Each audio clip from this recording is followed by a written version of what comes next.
샬롬. 2022년 2월 13일 주일 비대면 예배에 함께 해주신 여러분들 감사드립니다. 주님의 평강이 여러분들의 가정에 함께 하시기를 축원드립니다. 마켓스퀘어 장로교회는 2월 27일 주일부터 대면 예배로 전환하기로 그렇게 결정을 했습니다.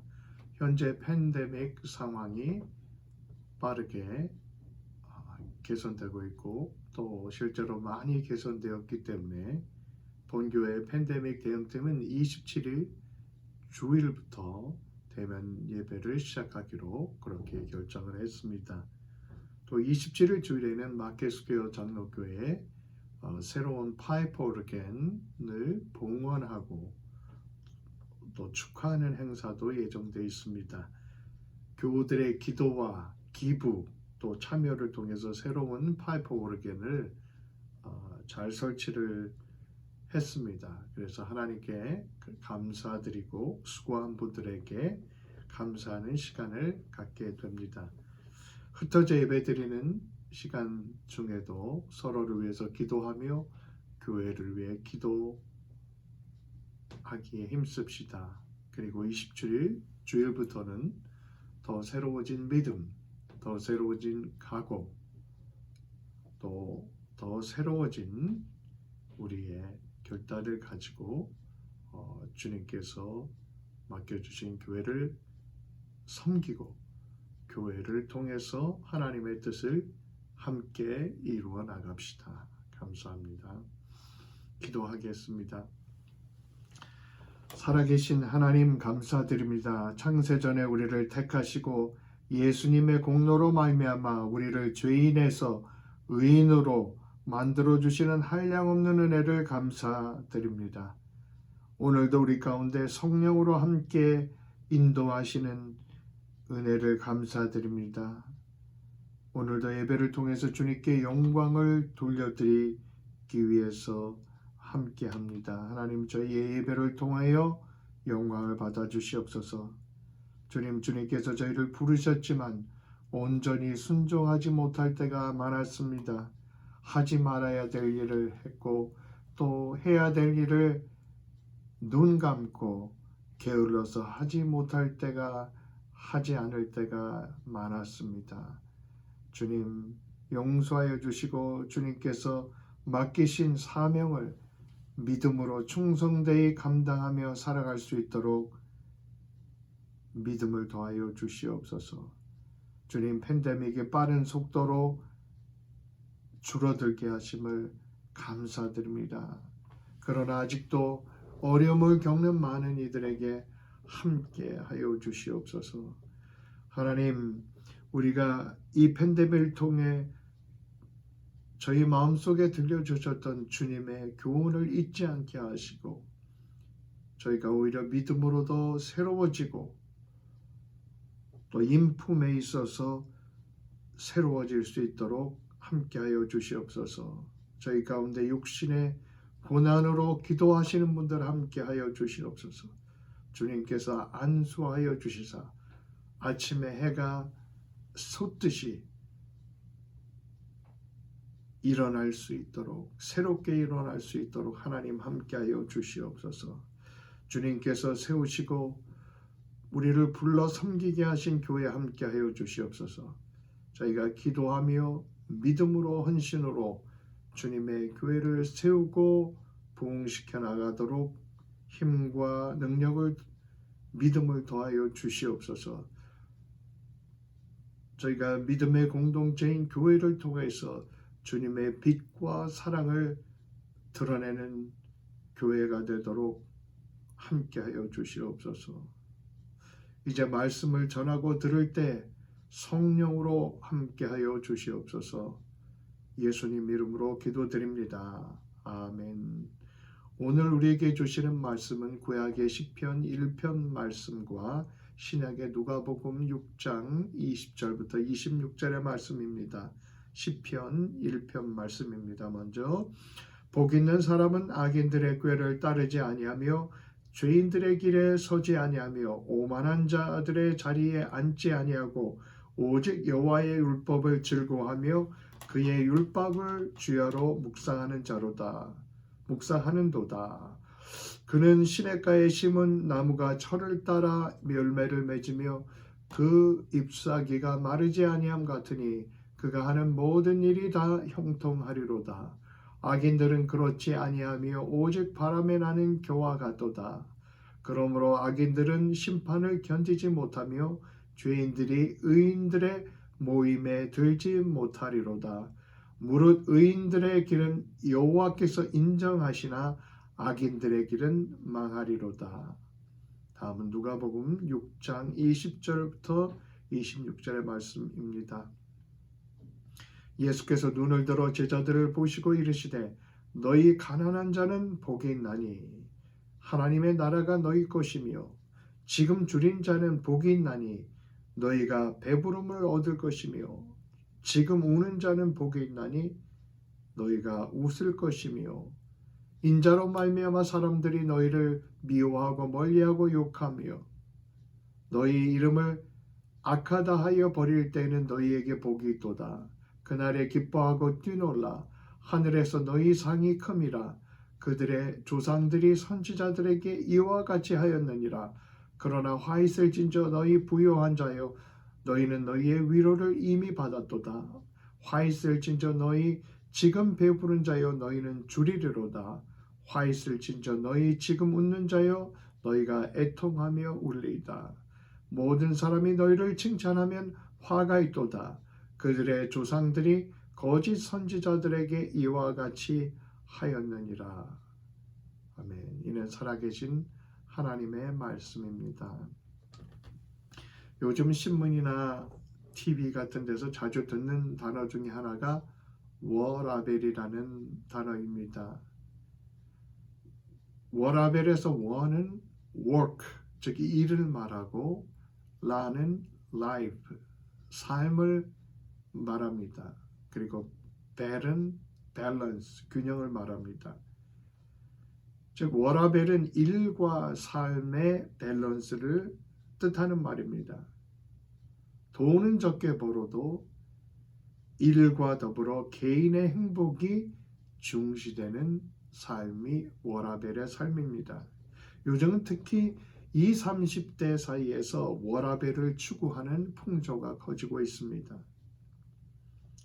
이 세상 사람은 20, 30대뿐만이 아니라 누구나 균형된 행복을 원합니다. 그렇기에 행복에 관한 책도 한 해에 수십 권, 수백 권이 출판돼 나옵니다. 이렇게 인간은 다양한 방식으로 행복해지려고 애를 씁니다. 2011년도부터는 UN 차원에서도 이 행복의 문제를 다루기 시작했습니다. UN에서 매년 공식적으로 각 국가의 행복 지수를 매겨서 발표를 합니다. 이 행복 지수에 대한 자료를 가지고 각 국가가 그 나라 국민의 행복을 위해서 공공 정책을 세우도록 하는데 도움을 주고자 그런 행복 지수를 발표하는 것입니다. 최근 2021년 UN 행복 지수를 보면 세계 최고 부자, 세계 최강국 미국은 18위에 랭크가 되어 있습니다. 그리고 한국은 61위, 일본은 62위입니다. 한국과 일본은 경제력으로는 세계 10위 안에 들어있는데 행복지수는 상당히 낮게 랭크되어 있습니다. 한국은 2022년도에 자살률만 해도 세계의 4위라고 합니다. 특히 노인의 자살률이 높습니다. 행복지수가 높은 나라는 다 유럽, 그것도 핀란드, 덴마크, 스웨덴, 노르웨이 같은 북유럽 국가들입니다. 그러면 이 북유럽 국가는 누구나 다 행복하느냐? 그것은 결코 아닙니다. 이 북반구에 있는 나라들도 다른 나라들보다 적지만 상당한 자살률을 보이고 있습니다. 특히 춥고 밤이 긴 겨울에는 더욱더 그렇다고 합니다. 미국의 경우는 베이비 붐과 함께 미국의 우울증이 10배가 증가했다고 합니다. 지금부터 해마다 3,800만 명이 미국인이 불안과 우울증에 시달립니다. 그리고 자살은 미국에서 6번째 높은 사망 원인이 되었습니다. 평생 심각한 우울증이나 불안에 한 번도 빠지지 않고 살아가는 사람은 없을 정도다라고 잃어버린 행복의 덕, Lost Virtue of Happiness 라는 책의 저자인 모어랜드와 이슬러는 말하고 있습니다. 모어랜드와 이슬러는 이 책에서 요즘 사람들이 행복한 감정과 행복을 착각하는 경우가 많다고 지적합니다. 어떤 사람들은 그 feel good, feel happy, 그 행복한 감정을 최고의 목표로 살아갑니다. 문제는 행복한 감정, feel good 하는 게 최고의 목표라고 하면 사람들은 공허에 빠질 수밖에 없다는 것입니다. 왜냐하면 행복함은 시간이 지남에 따라서 또 환경에 따라서 변할 수 있기 때문입니다. 그리고 행복한 감정만을 쫓는 사람은 종일 자신에게만 초점을 두게 되면 살게 됩니다. 그러므로 그런 사람은 결코 행복해질 수 없다는 것입니다. 사람이 행복해지지 못하는 또 한 가지 이유는 행복의 근원을 잘못된 데 두기 때문에 그렇습니다. 특히 오늘날 세대는 행복의 근원을 물질, 돈에서 찾으려고 합니다. 재물과 명예는 큰 축복입니다. 그런데 그 재물과 명예는 잠시뿐입니다. 우리가 쫓는 행복의 전부가 재물이요 명예라고 한다면 우리는 그 잠시 있다 없어지는 것을 쫓다가 공허함과 허무에 직면하고 말 것입니다. 저와 여러분은 어디에 행복의 근원을 두고 살아가고 있습니까? 성경이 말하는 행복은 환경과 조건에 흔들리지 않는 행복입니다. 어떤 조건에서도 없어지지 않는 행복입니다. 시간이 지나면서 더 커져가는 행복입니다. 환난과 어려움이 와도 무너지지 않는 행복입니다. 영원한 행복입니다. 왜냐하면 그 행복의 뿌리가 영원하신 하나님께 놓여있기 때문에 그렇습니다. 오늘 누가복음 6장 본문에 예수님께서 말씀하신 복도 그런 복입니다. 참다운 행복, 영원한 행복입니다. 예수님께서 복에 관해서 설교를 여러 번 하셨을 것입니다. 이 복에 관한 말씀을 마태는 마태복음 5장에 8복으로 기록하고 있습니다. 누가는 이 복에 관한 말씀을 누가복음 6장에 4가지 복과 4가지 화의 말씀으로 전하고 있습니다. 누가복음 6장 20절에 예수님께서 너희 가난한 자는 복이 있나니 하나님 나라가 너희 것이미요 라고 말씀하셨습니다. 보통 가난은 행복의 반대다라고 생각합니다. 당시 유대인들도 그렇게 생각했습니다. 가난한 사람은 자신이 불행하다고 생각했습니다. 그런 백성들에게 예수님은 가난한 자도 복이 있다고 선포하셨습니다. 가난한 게 저주가 아니라는 것입니다. 가난한 게 불행이 아니라는 것입니다. 가난한 사람도 행복할 수 있다는 것입니다. 왜 가난한 사람이 행복할 수가 있습니까? 하나님의 나라가 저희 것이 될 수 있기 때문에 그런 것입니다. 재물이 많으면 잠시 세상에서 행복합니다. 그러나 그것은 하나님의 나라를 가진 사람과 결코 비교할 수 없습니다.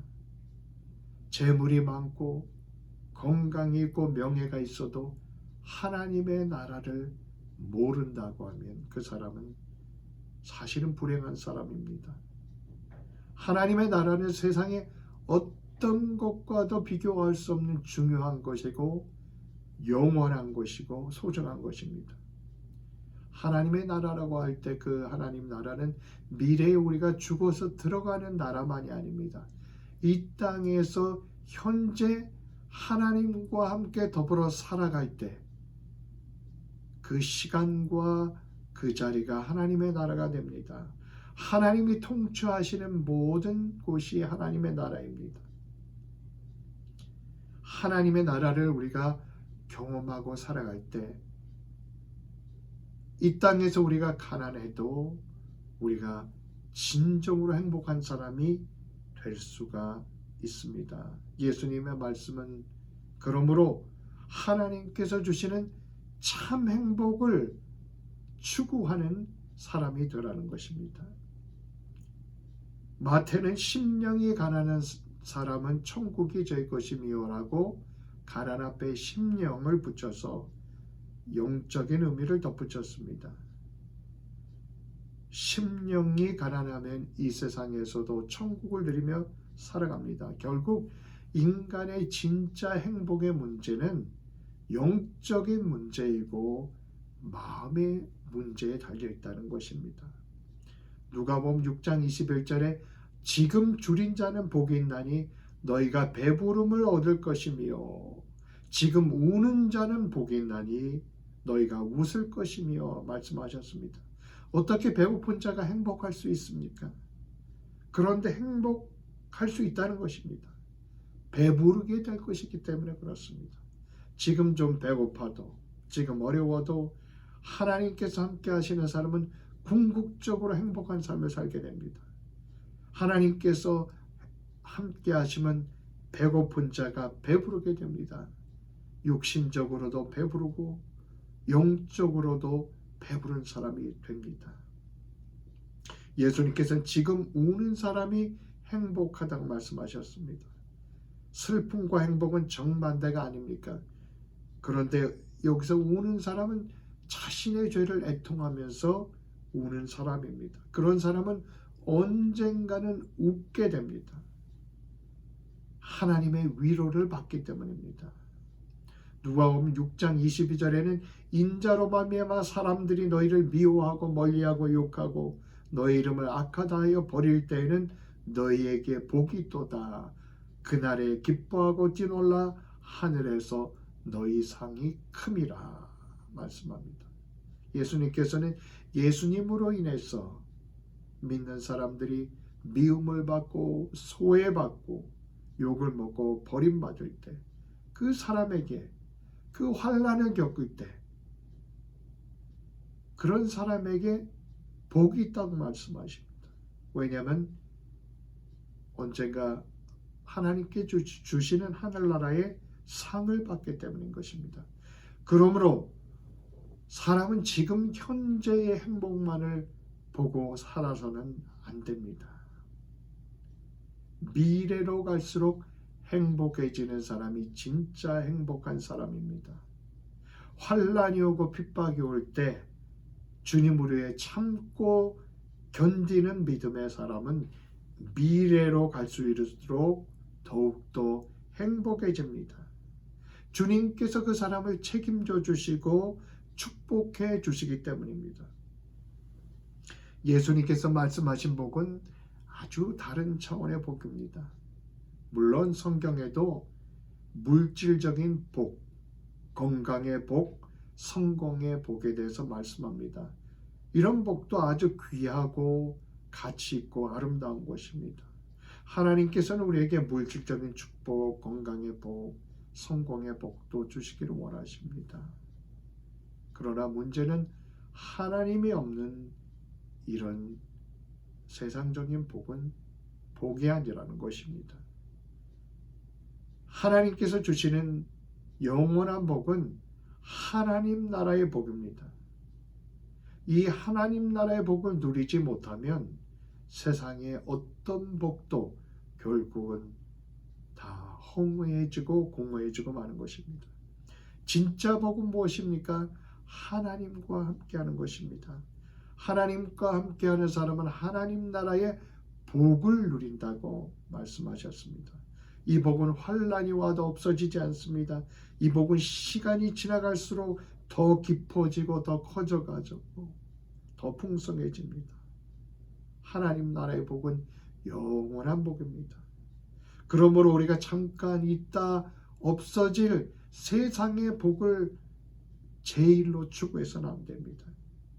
우리는 영원한 하나님 나라의 행복을 소망하며 그것을 이 땅에서도 누리며 살아야 합니다.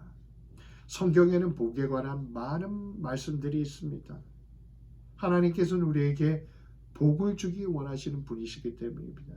하나님은 우리가 행복하기를 원하십니다. 시편에만 해도 복에 관한 말씀이 많습니다. 예를 들어 시편 2편 12편 여호와를 의지하는 자는 복이 있도다. 시편 32편 2절 마음에 간사가 없고 여호와께 정죄를 당하지 않는 자는 복이 있도다. 시편 34편 여호와께 피하는 자는 복이 있도다. 시편 84편 주의 집, 즉 성전에 거하는 자는 복이 있나이다. 그 외에도 복에 관한 말씀들이 넘치고 넘칩니다. 그만큼 하나님께서는 사람의 행복에 관심을 갖고 계십니다. 하나님께서는 행복을 주시고자 하십니다. 그리고 우리에게 행복의 길을 열어놓으셨습니다. 우리는 하나님께서 예비하신 그 행복의 길을 걸어갈 때 참 행복을 누리게 됩니다.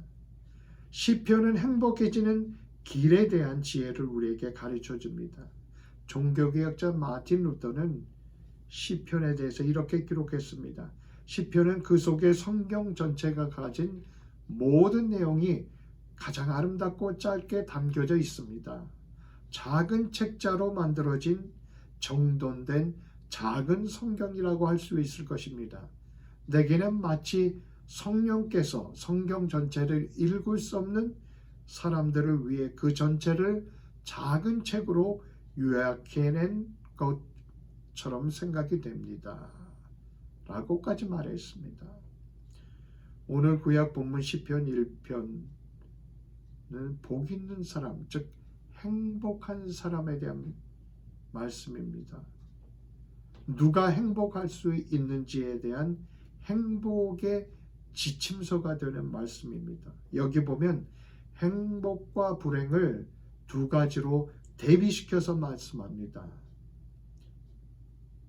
의인의 길과 악인의 길이라는 두 가지 길로 대비시켜서 말씀합니다. 행복의 삶은 의인의 길을 걷는 삶입니다. 1절에 보면 복 있는 사람은 악인의 길을 따르지 아니하며 죄인의 길에 서지 아니하며 오만한 자리에 앉지 아니하고 6절에는 무릇 의인의 길은 여호와께서 인정하시나 악인의 길은 망하리로다 말씀합니다. 행복해지는 길은 악인의 길을 걷지 않고 의인의 길을 걷는 것입니다. 악인, 죄인, 오만한 자 다 한 부류입니다. 악인, 죄인, 오만한 자는 한마디로 하나님의 길과는 다른 길을 걷는 사람들입니다. 꼭 눈에 띄는 특정한 나쁜 죄를 짓는 사람만이 악인이 아닙니다. 겉은 멀쩡한데도 악인의 길, 죄인의 길로 가는 사람들이 있습니다.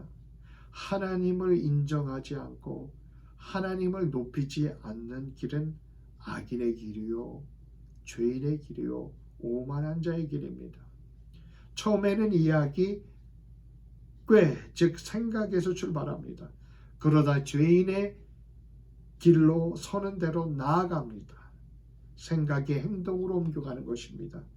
그러다 더 나아가 오만한 자의 자리를 잡고 앉습니다. 이렇게 인간의 죄는 생각에서 행동으로 그리고 아예 적극적으로 죄의 삶에 주저앉는 점진성으로 나아갑니다. 이런 악인과 죄인의 길은 잠시 행복해 보일 수 있지만 결국 불행의 삶으로 끝나게 된다고 말씀합니다. 행복은 하나님께서 정하신 하나님의 길을 걸을 때 주어집니다. 때로는 그 하나님의 길을 걸을 때, 그 의인의 길을 걸을 때 걷기 힘들 때도 있습니다. 하나님의 길을 들어가는 문은 좁고 그 길도 좁기 때문입니다. 그래서 사람들은 그 좁고 불편한 길을 걸으려고 하지 않습니다. 그래서 예수님께서도 마태복음 7장에 이렇게 말씀하셨습니다. 좁은 문으로 들어가라. 멸망으로 인도하는 문은 크고 그 길이 넓어 그리로 들어가는 자가 많고 라고 말씀하셨습니다. 악인의 길, 죄인의 길, 오만한 자의 길은 넓고 쉽습니다. 편합니다. 그래서 많은 사람들이 그 길을 따라갑니다. 그러나 행복의 길은 좁은 문으로 들어가야 되고 좁은 길을 걸어야 합니다. 때로는 그 길에 환난과 어려움이 있습니다. 그러나 그 길을 끝까지 믿음으로 가는 사람들은, 충성되이 걷는 사람들은 반드시 영원한 행복을 누리게 되어 있습니다. 이것이 주님의 약속입니다. 성경은 인간이 불행해지는 근본적인 원인을 죄와 악이라고 말씀합니다. 그래서 시편 32편 1절에도 허물의 사함을 받고 자신의 죄가 가려진 자는 복이 있도다 라고 말씀합니다. 죄가 용서받고 죄 사함을 받은 사람은 하나님께서 축복해 주시고 책임져 주십니다. 그래서 그 사람은 행복해질 수밖에 없습니다. 시편 1편 6절에는 무릇 의인들의 길은 여호와께서 인정하시나 악인들의 길은 망하리로라 말씀합니다. 죄인의 길, 악인의 길에 반대는 의인의 길입니다. 의인의 길은 하나님께서 인정해 주신다고 말씀합니다. 세상의 모든 것을 가지고 세상 사람들이 아무리 인정해도 하나님이 인정해 주시지 못하면 그 삶은 허무한 것입니다. 불행한 것입니다. 행복한 삶은 하나님이 인정해 주시는 삶이어야 합니다. 하나님이 인정해 주시는 사람은 세상의 어떤 조건에 살아도 진짜 복이 있습니다. 그런 사람은 시간이 지나면 지날수록 더 행복이 깊어지고 풍성해집니다. 그러면 누가 의인입니까? 어떻게 우리가 의인이 될 수 있습니까? 신약성경 로마서 3장 10절에 보면 의인은 없나니 하나도 없나니라고 말씀합니다. 인간은 태어나면서부터 의인으로 태어난 사람이 한 사람도 없습니다. 인간의 운명 자체가 죄인의 운명입니다. 인간이 그렇다고 해서 많이 노력한다고 해서 율법을 철저히 지킨다고 해서 의인이 되는 것도 아닙니다. 로마서 3장 20절에 그러므로 율법의 행위로 그의 앞에 의롭다 하심을 얻을 육체가 없나니라고 말씀합니다. 율법을 100% 지킬 수 있는 사람은 아무도 없습니다. 그러므로 율법을 잘 지킨다고 해서 의로워지는 것이 아닙니다. 우리는 다 부족합니다. 죄인의 운명으로 태어났습니다. 죄의 값은 사망이라고 말씀하셨습니다. 죄인의 운명은 불행입니다. 그러면 어떻게 우리가 의인이 될 수가 있습니까? 어떻게 우리를 의인이 되게 하셨습니까? 로마서 5장 9절에 말씀합니다. 그러면 우리가 그 피를 인하여 의롭다 하심을 얻었은즉 더욱 그로 말미암아 진노하심에서 구원을 받을 것이니 그의 피 즉 예수 그리스도의 피를 인하여 의롭다 하심을 얻었다고 말씀합니다. 우리가 진심으로 죄를 회개하고 예수 그리스도를 구주로 모셔드립니다. 그때 예수님의 십자가에서 흘리신 보혈의 공로 때문에 죄인은 우리를 의롭다 인정해 주시는 것입니다.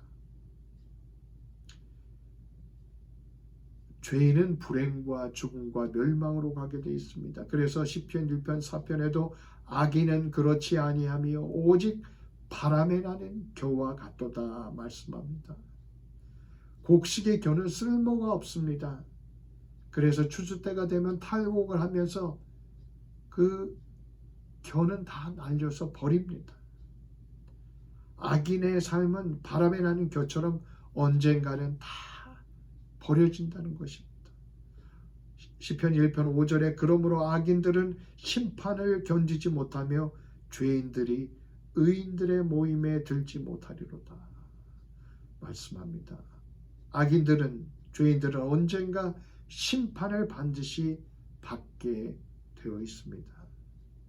그때 아무도 악인들은 그 심판을 견디지 못합니다. 시편 1편에는 이렇게 의인과 악인을 극명하게 대비해서 말씀합니다. 의인은 복이 있는 삶을 살게 됩니다. 악인은 심판받고 멸망하는 삶을 살게 됩니다. 그런데 시편 1편에 의인의 삶, 복이 있는 자의 삶을 그 특징을 보여주는 아주 중요한 한 가지를 말씀합니다. 2절의 말씀입니다.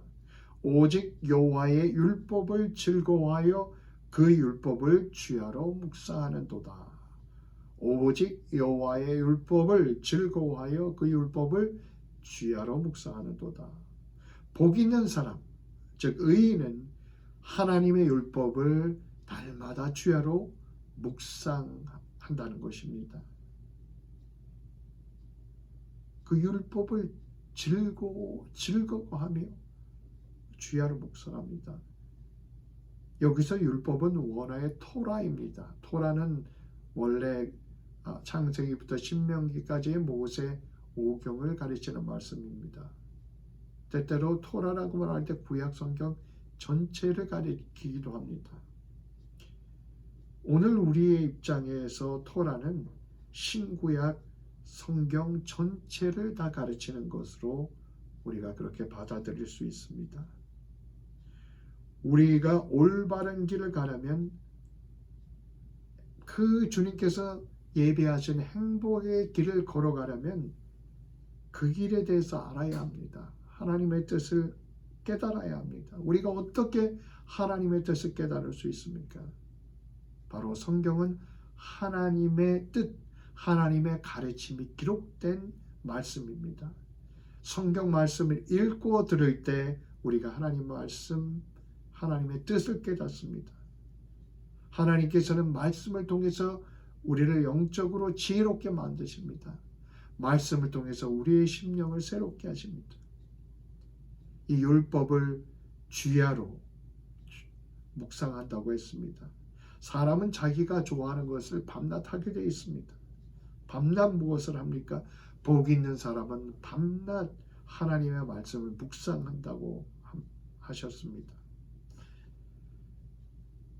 묵상한다는 뜻은 날마다 하나님의 말씀을 읽고 듣고 귀 기울이면서 그 말씀을 입술에 되뇌이며 마음에 새기는 것을 말합니다.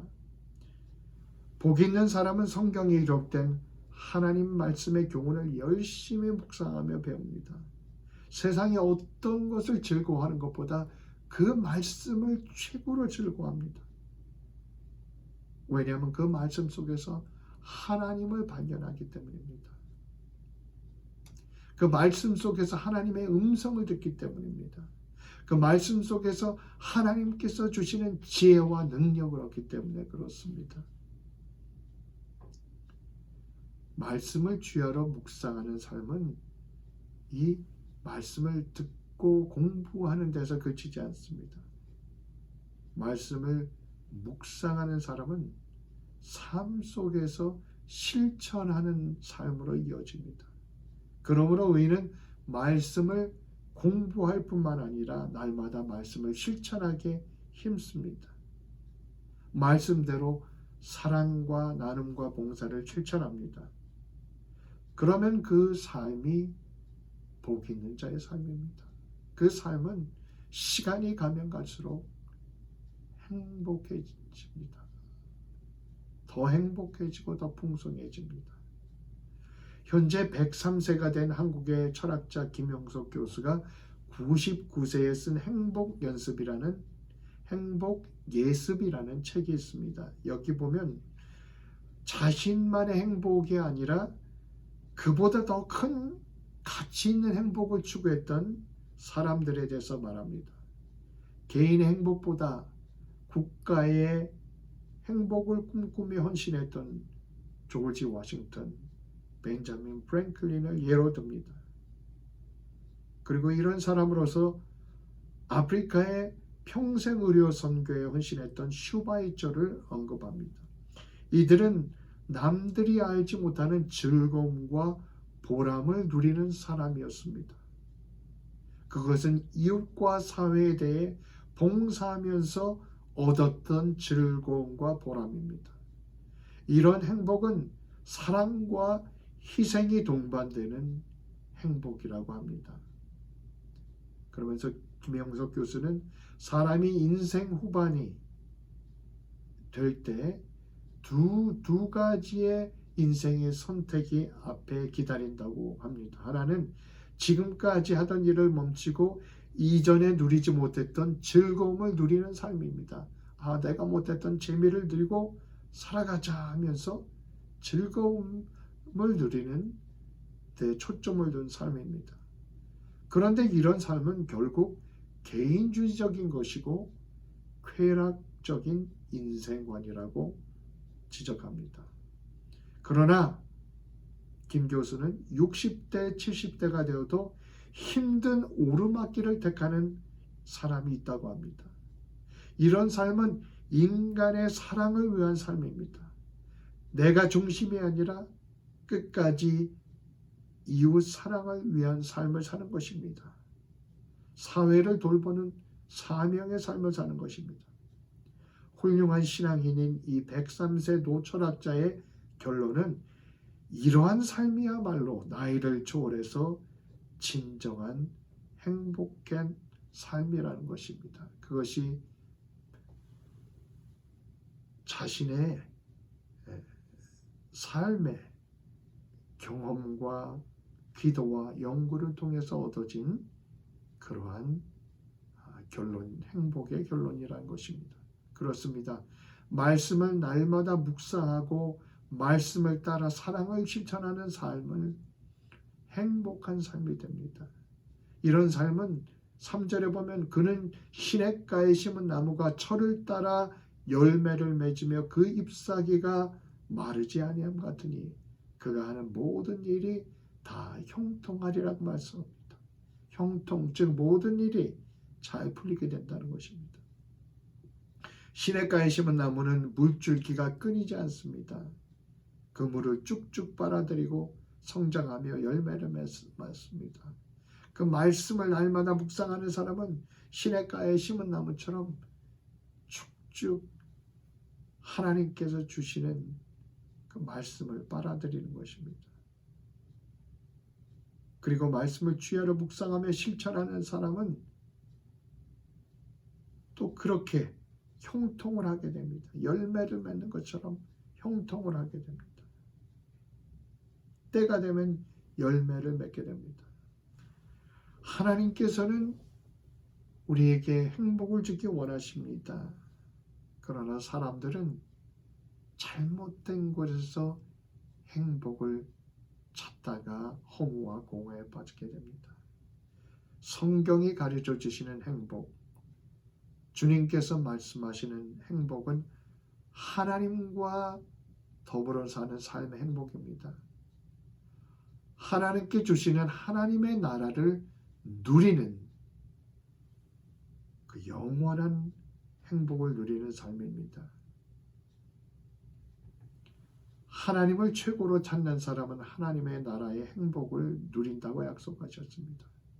하나님을 찾는 사람은 무엇보다 주야로 하나님의 말씀을 즐거워하며 묵상합니다. 하나님 말씀 속에서 날마다 하나님을 만나는 즐거움을 누립니다.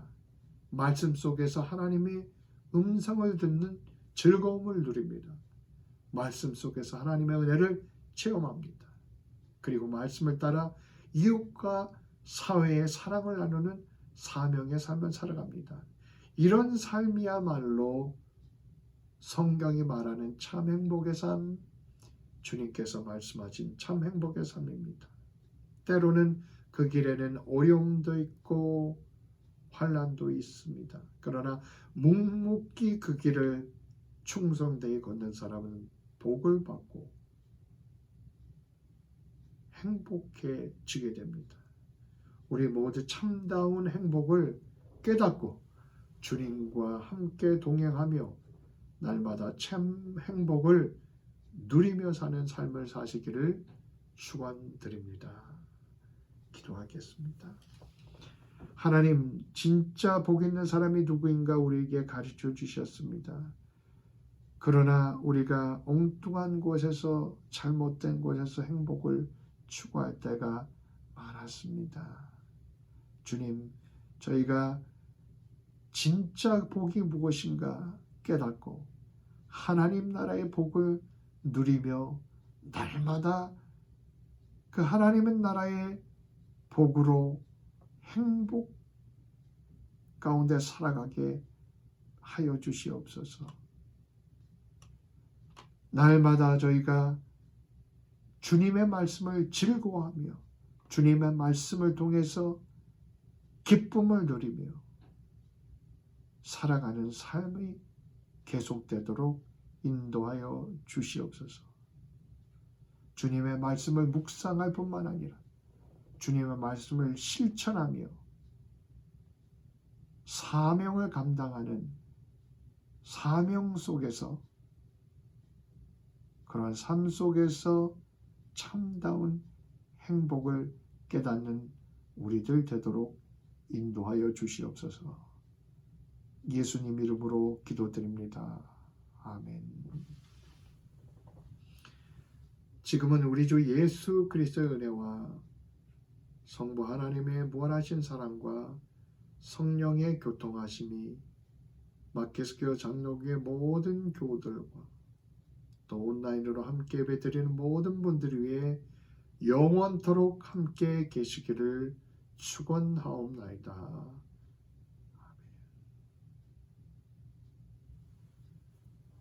감사합니다. 평안하시고 승리하십시오. 감사합니다.